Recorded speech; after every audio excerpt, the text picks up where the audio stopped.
41 দিনের একটা মর্তবা আছে।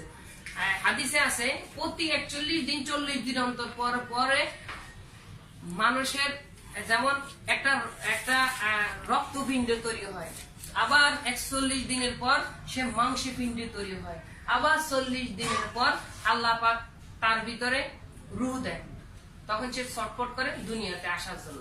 বুঝতেছেন কথা? 40 দিনের একটা মর্তবা আছে। আর আল্লাহর নবীর একটা হাদিস আছে, যে ব্যক্তি 40 দিন একটানা তাকবীর উলা, কি উলা? তাকবীর উলা, বুঝতেছেন? তাকবীর উলা মানে তাকবীর উলা বলতে কি, আল্লাহু আকবার বলার সাথে সাথে সানা পড়ার আগে, সানা পড়ার আগে, অনেকজন বলতে সানা পড়ার সূরা ফাতিহা ধরার আগে, সানা দিতেও পাইবেন, সানাত পড়তেছে তখনও কিন্তু ধরতে পারেন। যদি আলহামদুলিল্লাহ শুরু করছে, এখন তাবলীগ উলা আরাম নেই, তাকবীর উলা নাই। যে ব্যক্তি একটা তাকবীর উলা ধরবে, যে ব্যক্তি একটা তাকবীর উলা ধরলো, তাকে 1000 ওট আল্লাহর রাস্তায় সদকা করার সওয়াব দেওয়া হয়। সুবহানাল্লাহ। তাকবীর উলার কেমন দাম? অতএব আমরা তাকবীর উলা ধরার চেষ্টা করতে হবে। আমাদের বেশি একটু কামাই হয়, তাড়াতাড়ি যাইতে পারি না। এখন আমার কথা শুনেন। অতএব 1 নম্বর শর্ত, যেহেতু আজ কতদিন, আজ 38 দিন পর আমাদের এখানে আমরা পড়তেছি, 38 দিন পর আমাদের কোরআনটা নিতেছি, আমাদের পরিশ্রমটা বৃথা যাইতে দেব না। বুঝতেছেন? পরিশ্রম বৃথা যাইতে দিব না। এই জন্য আমাদেরকে একটু কষ্ট করার লাগবে। এটা আমি আমার জন্য, আমার পরিবারের জন্য, সর্বোপরি আমার কলকে বাঁচানোর জন্য, আমি যেন আল্লাহর কাছে ভালো পুরস্কার পাই। কি ভাই? ভালো পুরস্কার চাই। আল্লাহ তো বলছে তোমার আমাদের জন্য জান্নাত আছে, তাহলে জান্নাতের আশায় কে না করে? সবাই করি না? এটা তা শিখতেছেন কিন্তু জান্নাতের আশায়। কিসের? এটা করে আরেকজনকে খুশি করণ যেত না, এটা করে আল্লাহকে খুশি করবেন। কাকে? আল্লাহ।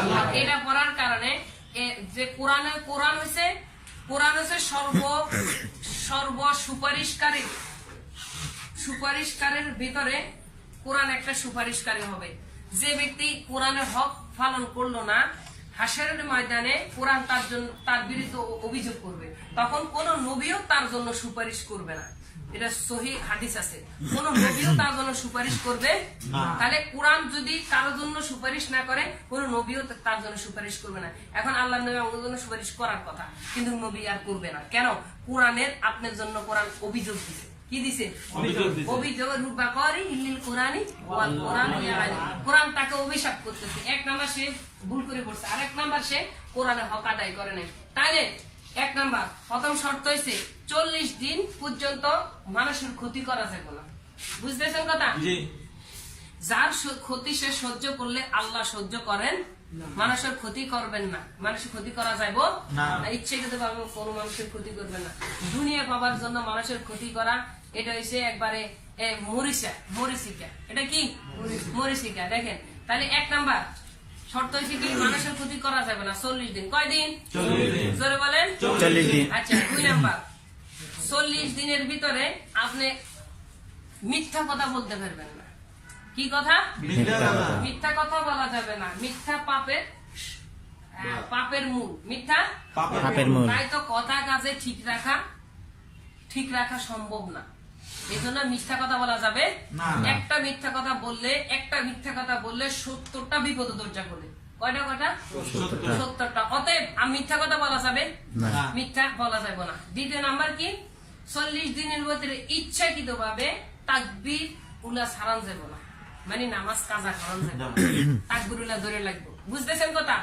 আর এই 40 দিনের ভিতরে প্রতিদিন যখন রিডিং উঠবো, সর্বনিম্ন 100 আয়াত পড়বেন। শরীরে কন যে রে অফিসে থাকি, ঘুম আসতেছে, ঘুমন দেবো না, আমার লেখন লাগবো, শরীরে জোর করে ধরে টানি উড়েন, এই ঘুমাসকা, তোর লেখন লাগবো না।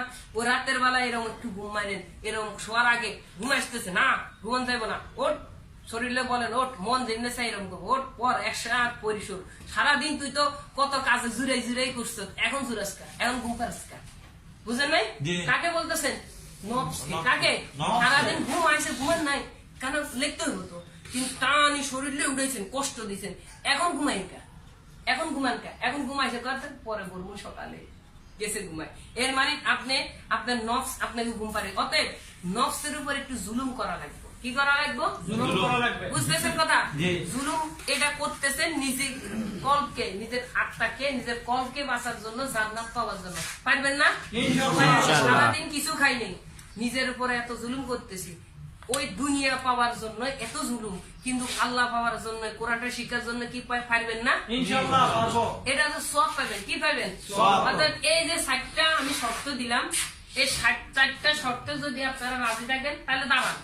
আর যদি রাজি নাইতে না পারেন, সারা জীবন যতদিন বাঁচবেন, হায়াত থাকবে, আপনি প্রতিদিন সর্বনিম্ন 100 আয়াত যদি রিডিং উঠে যায়, রিডিং উঠে নেই, রিডিং না উঠলে আমি তো দিই নেই, আমি তো শর্ত দিয়ে দিছি 100 আয়াত। আপনি দেখেন একটা ফাইল, একটা অফিসের কাগজ দেখতে গেলে 1 ঘন্টা অনেকক্ষণ চলে যায়, এরকম দিন খিচি ধরে পড়েন, পারবেন না? নেটে একটা কাজ করেন, হঠাৎ একটা আশ্চর্য জিনিস একটা আছে, ফেসবুকে ওপেন করে দিচ্ছেন, দেখবেন 12টা 12:30 বাজে দিচ্ছে। দেখেন না নতুন জিনিস যে, তাহলে এই মনকে বুঝান যে মন তুই তুই আমি তো বসতে চাই, কে আমারে বসায় না, অতএব নফসকে বলেন তোরে এখন জুলুম করবো। কি করবো? জুলুম। দেখেন যারাই দুনিয়া হাসিল করছে, বড় বড় কুটিপতি হয়েছে, তারা কিন্তু দেখেন অনেক কষ্ট সাধ্য করে হয়েছে, ঠিক না? তাহলে দুনিয়া পাওয়ার জন্য যদি শরীরের উপরে এত জুলুম দিতে পারে, আর আল্লাহ পাওয়ার জন্য কি জুলুম করতে পারবেন না? আর কি পাওয়ার জন্য? আল্লাহ। তাহলে যারা আমরা পারবো তারা দাঁড়াই। দেখেন ভাইবা, দেখেন যদি আপনার ওয়াদা খাঁটি হয়, আলহামদুলিল্লাহ, যদি খাঁটি হয় তাহলে আপনি আল্লাহর কাছে পরিপূর্ণ মর্তবা পাবেন। যদি আপনার ওয়াদা এটা ধোঁকাবাজের জন্য হয় বা মানুষকে দেখানোর জন্য, তাহলে আপনি কিন্তু অপরাধী হয়ে যাবেন। বুঝতেছেন? 1 নম্বর আমার বাকি দিলেন, কারণ আমি আল্লাহর কাছে জবাব দিতে হবো। তাহলে আপনারা এই শর্ত মানতে রাজি তো? আচ্ছা বসেন। 2 নাম্বার দেখেন, তাহলে ইনশাআল্লাহ আমরা শর্তে রাজি। ইনশাআল্লাহ। এই শর্তে রাজি যে আমি যতদিন বাঁচবো এই আমলগুলো চালিয়ে রাখবো। আলহামদুলিল্লাহ। আলহামদুলিল্লাহ। 40 দিন করার পর আল্লাহ পাক যদি কোনো মানুষ 40 দিন তাকবীরুল শরীফ নামাজ পড়ে, আল্লাহ পাক তার ভিতরে এই 40 দিনের বরকতে পুরা সে যে যতদিন বাঁচে, আল্লাহ পাক ওই বেঁচে থাকা অবস্থায় তাকে নামাজ পড়ার একটা একটা রাস্তা করে দেয়। সুবহানাল্লাহ। রাস্তা আপনি দেখবেন এই 40 দিনের পর আপনি দেখবেন রাতের বেলা ফজরের সময় আপনার কেউ জাগন লাগবে না, কে যেন জাগায় দেয়, কে যেন, এটাকে বলে হুরপের ফেরেশতারা মানুষকে ফজরের সময় জাগায় দেয়। কি জায়গা যায়? ওই যে কোরআন তেলাওয়াত করে শুনছেন না, এই ফেরেশতা সারা রাত আপনার কাছে আছে। যখন ফজর হইব, মানুষ যখন ঘুমায় দেখবেন রুটা চলে যায়, আরো সে চলে যায় কোথায়? আরো চলে যায়, ওখানে যায় থাকে।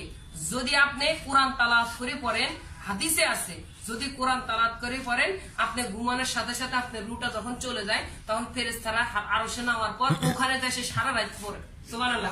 সুবহানাল্লাহ। ওখানে যায় সে সারা রাত কোরআন পড়ে। আর যখনই আপনি পড়লেন না, যখনই আপনি কোরআনটা পড়লেন না, ওই যে দুনিয়ার কাজ করছেন না, এখন ঘুমের মধ্যে দেখতেছেন অমুকের সাথে আপনার লেনদেন আছে, অমুকের সাথে কথাবার্তা আছে, কিন্তু যখন আপনি কোরআনটা পড়ে ফুটছেন, তখন দেখতেছেন যে কোরআন পড়তেছেন, এরকম নামাজ পড়তেছেন, এর মানে আপনার রুটা আরো সে যাই করছে। আর যখনই আপনি এই কোরআন তালাত করলেন না, তখন সে দুনিয়াতে থাকি দুনিয়ার কাজ করছে। ইনশাআল্লাহ মানতে রাজি আছি তো? ইনশাআল্লাহ। এটা কিন্তু এটা আমি ওয়াদা করছি আমার নিজের জন্য। কার জন্য? দেখেন রাতের বেলা ঘুমাইতে আমি যে কারোর বাড়ির উকি মারি দেখবো না যে আজকে আমার তো ওয়াদা দিছিল, দেখি তো নামাজ পড়েনি, আমি কারোর পাহারা দিতে পারবো না। আপনি নিজে পাহারা দেওয়া লাগবে যে না দাদা তোরে পড়া লাগবে, ওয়াদা করছো। কি করছে? যাক আল্লাহ পাক যেন কবুল করে। আমিন।